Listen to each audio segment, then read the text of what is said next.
ஆயுத பூஜை பண்டிகை காரணமாக தோவாளை சந்தையில் பூக்கள் விலை உச்சத்தை தொட்டுள்ளது. கன்னியாகுமரி மாவட்டம் தோவாளை பூச்சந்தையில் குமரி மாவட்டத்தில் இருந்து மட்டும் என்றே நெல்லை, மதுரை உள்ளிட்ட மாவட்டங்களில் இருந்தும் பூக்கள் கொண்டுவரப்பட்டு விற்பனை செய்யப்படுகிறது. இந்த நிலையில் ஆயுத பூஜை மற்றும் விஜயதசமி பண்டிகை காரணமாக பூக்களை வாங்க ஏராளமான வியாபாரிகள் மற்றும் பொதுமக்கள் குவிந்துள்ளனர். தேவை அதிகரித்ததன் காரணமாக பூக்கள் விலை உச்சத்தை தொட்டுள்ளதாக வியாபாரிகள் தெரிவித்துள்ளனர். மல்லிகை பூவின் விலை கிலோவுக்கு 200 ரூபாய் அதிகரித்து 500 ரூபாய்க்கு விற்பனை செய்யப்படுகிறது. பிச்சிப்பூ விலை 750 ரூபாயாகவும், கிரேந்தி பூ விலை 150 ரூபாயாகவும் உயர்வடைந்துள்ளது.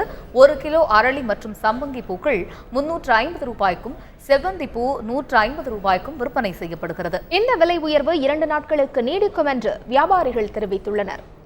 கோவால பூ மார்க்கெட்டில் ஆயுத பூஜை அப்படின்ட்டு நிறைய ஆட்கள் பூ வந்துருக்காங்க. அதனால பூ உற்பத்தி குறைஞ்சிருக்கு. அதனால பூ நல்ல கடுமையான விலையில போயிட்டு இருக்குது. இது 2 நாள் நீடிக்கும். சரஸ்வதி பூஜையை முன்னிட்டு பூக்களுடைய விலைகள் அதிகமாக உள்ளது.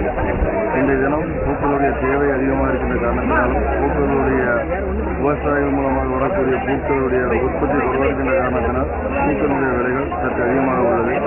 இந்த தினம் மஞ்சள் கலர் ரேஞ்சி கிலோ 150 ரூபாய்க்கும், அரளிப்பூ கிலோ 350 ரூபாய்க்கும் மற்றும் கோழிப்பூ கிலோ 50 ரூபாய்க்கும், கோவால கிரேந்தி கிலோ 100 ரூபாய்க்கும், செவந்தி கிலோ 150 ரூபாய்க்கும் தொடர்ந்து பூக்களுடைய விலைகள் அதிகமாக காணப்படும்.